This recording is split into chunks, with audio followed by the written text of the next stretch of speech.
बहुत बहुत धन्यवाद। अब हम आग्रह करेंगे कि हमारे परवत्ता विधानसभा के चुनाव पर भारे हमारे वरिष्ठ नेता जय सिन्हा जी आए और अपनी बातों को रखें। बड़े भाई जय सिन्हा साहब इसको नहीं रखें। इस चुनावी सभा के दो कर्णधार परवत्ता विधानसभा से भाई वरुण जी और बिलदौर विधानसभा से हमारे कद्दावर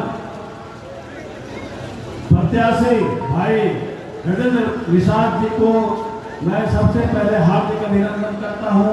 उपस्थित यहाँ की दोनों विधानसभा की जनता को भी मैं हार्दिक अभिनंदन करता हूं। उपस्थित सारे पदाधिकारी जनसभा के सारे पदाधिकारीगण को मैं हार्दिक अभिनंदन करता हूं। इस चुनाव ये जो चुनाव है ये सत्य पर असत्य पर सत्य की विजय की लड़ाई है। ये चुनाव कोई मामूली चुनाव नहीं है, ये व्यवस्था परिवर्तन की चुनाव है।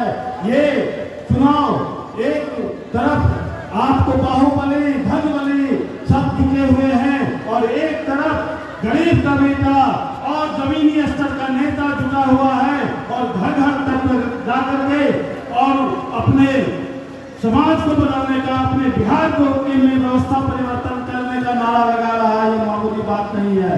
साथियों, आपसे बस इतना ही आग्रह है, जितने भी साथी आए हैं कल से आप शुरू हो जाएं, हर घर जाकर स्कूल के बस्ता छाप पर वोट मांगे और व्यवस्था परिवर्तन की इस लड़ाई में आप अहम भूमिका निभावे।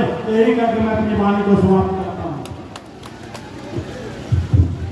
बहुत बहुत धन्यवाद हमारे जय सिन्हा साहब को, हमारे खगड़िया जिला के पर्यवेक्षक जनसुराज पार्टी के और आपके गोगरी के लाल भाई मोहम्मद मुख्तार राइन साहब जो अकेलियत के रहनुमा, तमाम गोगरी के विकास और तरक्की में अपना कुर्बानी देने वाले समाजवादी विचारधारा के साथी भाई मोहम्मद मुख्तार आलम से आग्रह करेंगे आए और अपनी बातों को रखें। भाई मुख्तार राइन जी इस नॉमिनेशन कार्यक्रम में आपके बीच शीत और बसंत की जोड़ी मंच पर बैठे हुए दोनों विधानसभा के प्रत्याशी और ऊपर वाला ने किस हिसाब से सेटिंग किया 151 और 150 विधानसभा। साथियों, ये भाषण देने की अभी समय नहीं है। सबसे पहले बात यह है कि आप लोग थोड़ा सा उधर हल्ला बहुत, थोड़ा शांति कीजिए। साथियों, कीमती समय है आप लोगों का, जरा कुछ सुनने का भी कोशिश कीजिए।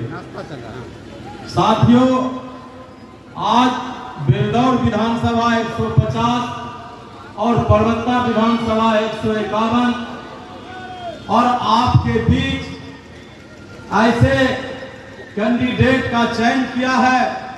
प्रशांत किशोर ने 3 साल तक उन्होंने गांव के चप्पे चप्पे, कस्बा कस्बा, सुदूर देहात घूम करके सारा आंकड़ा, सारा आकलन करके ऐसे प्रत्याशी को बिहार के 243 आदमी का जो चयन किया है, उन्होंने बहुत कुछ सोच और समझ करके आज तक जो प्रत्याशी शायद बिहार में जितने भी जात और बिरादरी के लोग हैं, शायद मैं समझता हूं कि किसी बिरादरी का प्रतिनिधित्व देने के लिए कोई कसर इन्होंने नहीं छोड़ा। जिसका एक उदाहरण आपके साथ है कि एक मछली पकड़ने